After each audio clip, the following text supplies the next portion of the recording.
በእርግጠኝነት የህገ መንግስት ችግር አይደለም፣ የትርጉምም ያናክል ችግር አይደለም። ትርጉም የሚያስቀኝ ታስሬ የዋስ መብት ለኔ ለመጠበቅ ወደ ህገ መንግስታዊ ትርጉም ብሎ ላኩ። 3 ወር ነው ስንት ተጨማሪ ጊዜ ያሰሩኝ ትርጉም እስኪመጣ ድረስ ማለት ነው ለአንድ ግለሰብ። እኔ ዋና ጉዳይ ታሪካዊ ስህተት ሰርተን እንዳንሄድ ነው። ከአንድ ምስቅልቅል ጉዞ ወደ ሌላ ከዛ ጉዞ ወደ ሌላ ይሄን ብዙ ጊዜ ፈጅተናል። ስለዚህ ምንድነው የሚለው አንዳንድ የተነሱ ነገሮች አንዱ ለምሳሌ ጠንካራ መንግስት የሚል ተነስቷል። ምንድነው ጠንካራ መንግስት? በየትም ዓለም አትሊስት በሚታወቀው በእኛ ትምህርት ሰፊ ህዝባዊ ድጋፍ ያለው መንግስት፣ አሳታፊ የሆነ መንግስት፣ የተረጋጋ መንግስት በሪሶርስ ሲደገፍ ጠንካራ መንግስት ይሆናል።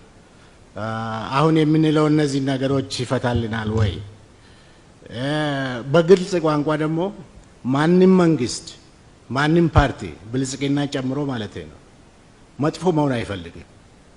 ዋና ጉዳይ ግን ጥሩ መንግስት ጥሩ ፓርቲ የመሆን ጥያቄም አለበት፣ ፍላጎትን ብቻ ሳይሆን ሌሎች ነገሮች። ስለዚህ እኔ ይሻላል ብዬ ፖለቲካ እስከሚገባኝ ድረስ ሰጀስት የማደርገው አንድ ብዙ ያልበሰሉ ነገሮች አሉ። አሁንም ቢሆን ኮሮና ላይ ተስማምተናል፣ ግን ቀጣይ የፖለቲካ እድላችን ምን መሆን አለበት የሚለው ላይ ነው ልዩነት እየመጣ ያለው።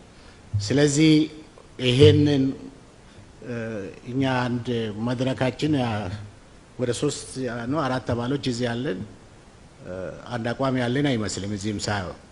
ስለዚህ ፓርቲዎች ለማስፈጸም የሚችሉትን ለብሔራዊ መግባባቱ አስተዋጽኦ በሚያደርጉበት ደረጃ ዶኩሜንቱ ይሰጥና አንድ ሳምንትም ቢሆን ምንም ሳምንት ይሆን ባላቸው ቴክኖሎጂ ተነጋግሮ ተማምኖ የሆነ ነገር ላይ ደርሶ ቢመጡ ምናልባት ሲሮጡ ምንድነው ሲሮጡ የታጠቁት ሲሮጡ ይፈታል የሚባለው ነገር እንዳይደርስብን ከዛ ቢያንስ ያድነናል። የግድ ዶኩሜንቱ ላይ ተነጋግረን ምንድነው ህገ መንግስታዊ እንትኑ ችግሩ ምንድነው፣ ፖለቲካዊ ችግሩ ምንድነው? እኔ መሰረታዊ ጉዳይ የፖለቲካ ጥያቄ ስለመሰለኝ ነው። ያንን ካደረግን በኋላ በተለይ እኔ ይሄ ሀገር ላለፉት 50 ዓመታት የገባችበት የፖለቲካ ቅርቃር ፖለቲካል ዴድ እንደምትወጣ ወደ ብሔራዊ መግባባት ወደ ሀገራዊ ፖለቲካ ስምምነት ውስጥ ከገባን ብቻ ነው።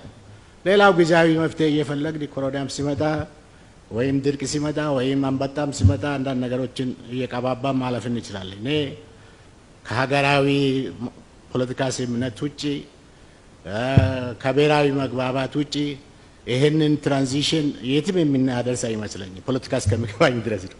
ስለዚህ እሱንም ቅድሚያ ሰጥተን ማነው ኮሮናውን ለመዋጋት ለራሱ አጀንዳ ብሔራዊ ስምምነት አለን በተለያየ ደረጃ እሱን እንግፋ።